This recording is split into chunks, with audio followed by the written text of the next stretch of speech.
Bismillahirrahmanirrahim. Hi and welcome to everyone. In this video, we will learn different fundamental security design principles while designing any security mechanism for a system. Let's start with this. अच्छा, इस video में इस lecture में हम लोग कुछ fundamental security design principles हैं उनको डिस्कस करेंगे डिटेल में। जब भी आप कोई सिक्योरिटी का सिस्टम डिज़ाइन करते हैं तो अगर उसके अंदर इन प्रिंसिपल्स को कंसिडर करेंगे तो उससे ये फ़ायदा होगा कि आप जब भी सिस्टम डिज़ाइन करेंगे तो उसके अंदर जो सिक्योरिटी के फ्लॉज होंगे या कोई अनवांटेड एक्सेस होगी आप उसको रोक सकते हैं।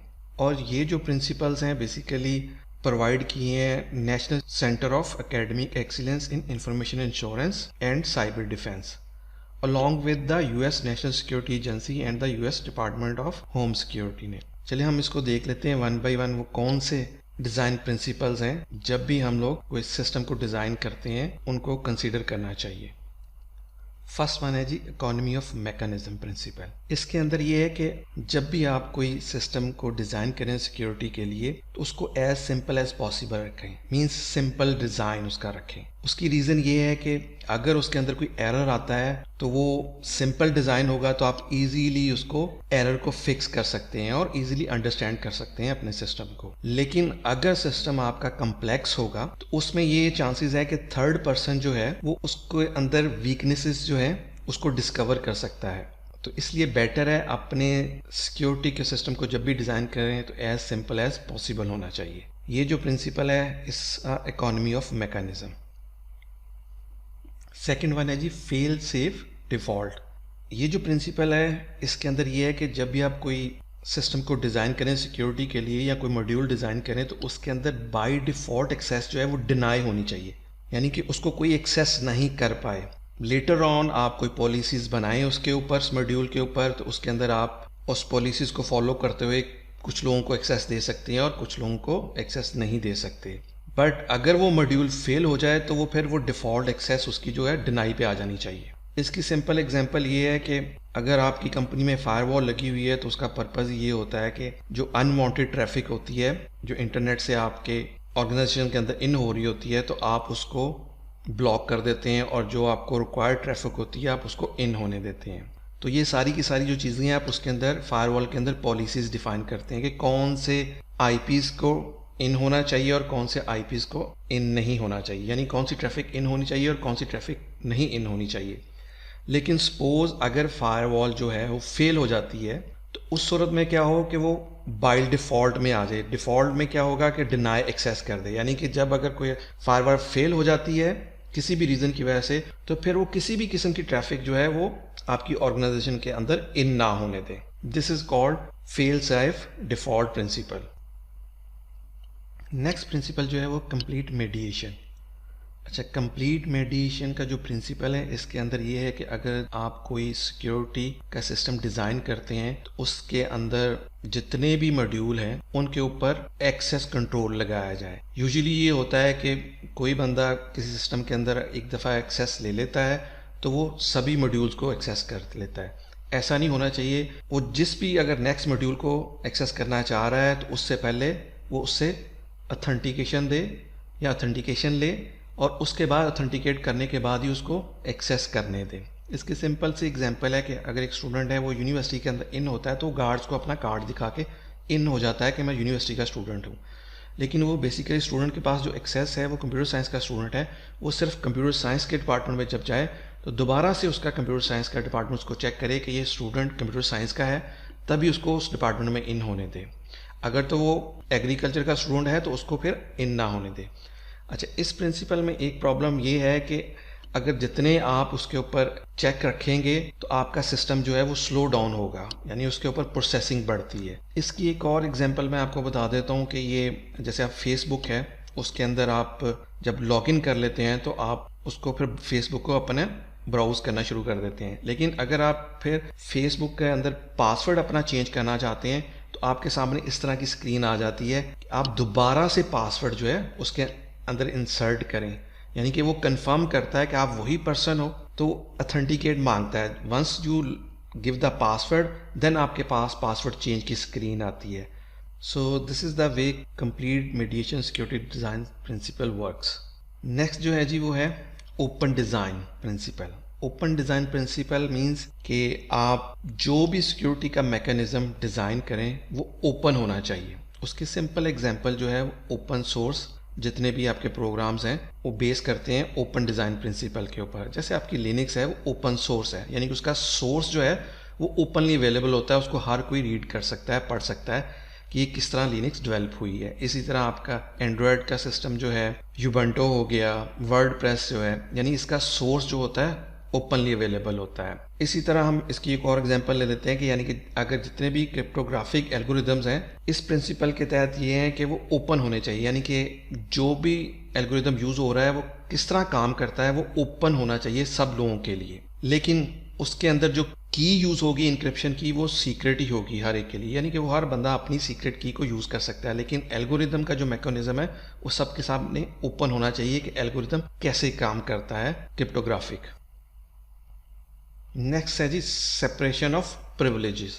इस प्रिंसिपल पे ये कहा गया है कि जब भी कोई यूज़र किसी सिस्टम को एक्सेस करने की कोशिश करता है तो उसको सिंगल एट्रीब्यूट की बेस के ऊपर एक्सेस नहीं देनी चाहिए। Single attribute means single authentication की बेस पे एक्सेस नहीं देनी चाहिए।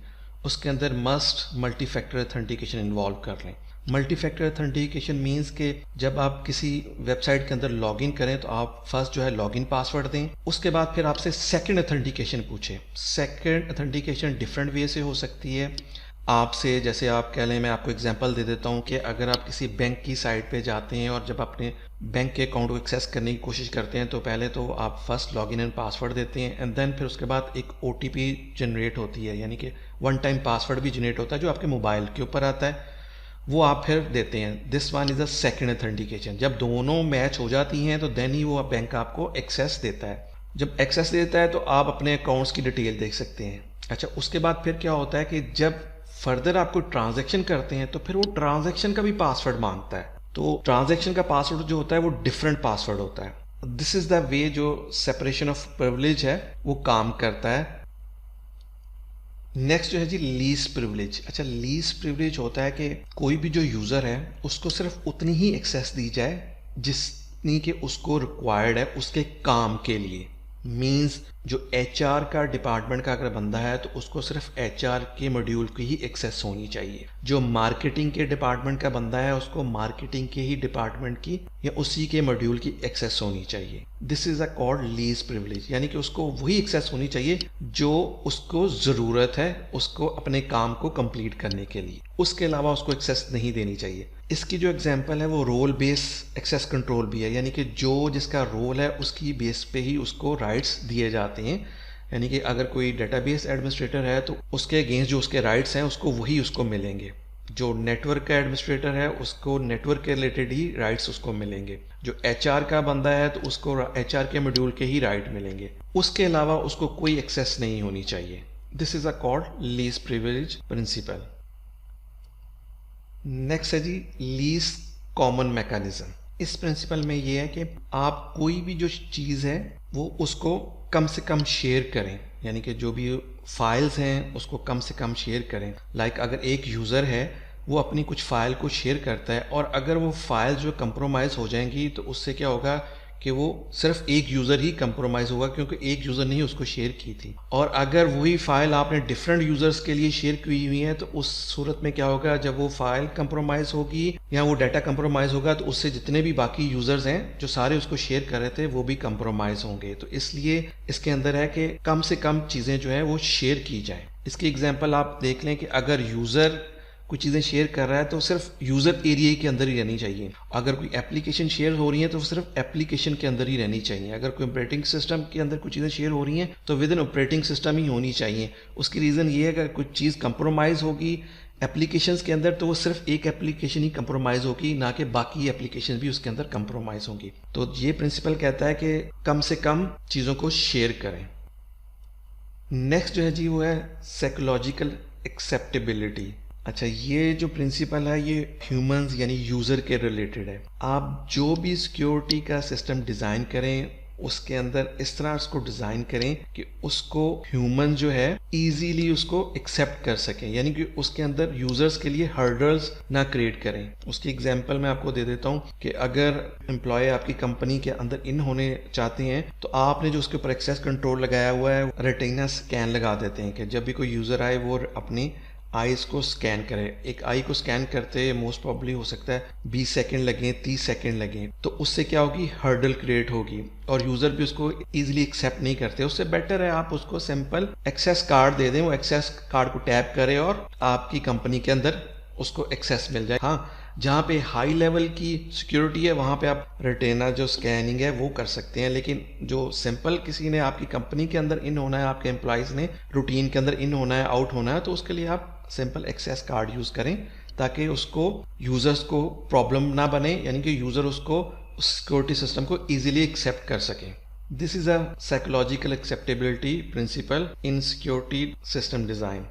अच्छा, नेक्स्ट जो प्रिंसिपल है वो है आइसोलेशन। आइसोलेशन मीन्स जब भी आप कोई सिस्टम डिज़ाइन करें और उसके अंदर अगर आपका कोई क्रिटिकल डाटा है या प्रोसेस है या रिसोर्सेज हैं, उनको हमेशा आइसोलेटेड रखें। आइसोलेटेड मीन्स कि उसको कोई और बंदा एक्सेस ना कर सके पब्लिकली, या कोई और यूज़र एक्सेस ना कर सके। जिस यूज़र के पास उसकी एक्सेस है सिर्फ वही उसको एक्सेस कर सकें।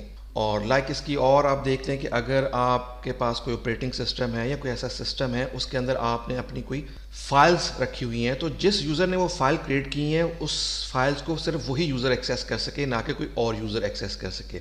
इसकी एग्जांपल विंडोज़ को, ये ऑपरेटिंग सिस्टम को ले लेते हैं। अदर ऑपरेटिंग सिस्टम में भी ऐसे ही होता है कि आप उस ऑपरेटिंग सिस्टम के अंदर डिफरेंट किस्म के यूज़र क्रिएट करते हैं।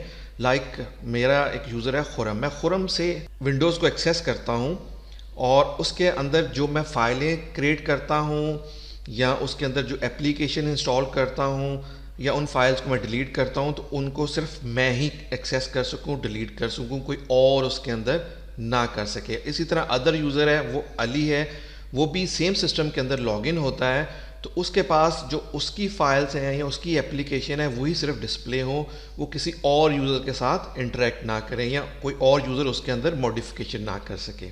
अच्छा, इसकी एक और एग्जांपल हम वर्चुअलाइजेशन की है। वर्चुअलाइजेशन क्लाउड के अंदर यूज़ होती है। उसके अंदर क्या होता है कि आप किसी भी एक हार्डवेयर के अंदर multiple different operating system install कर सकते हैं।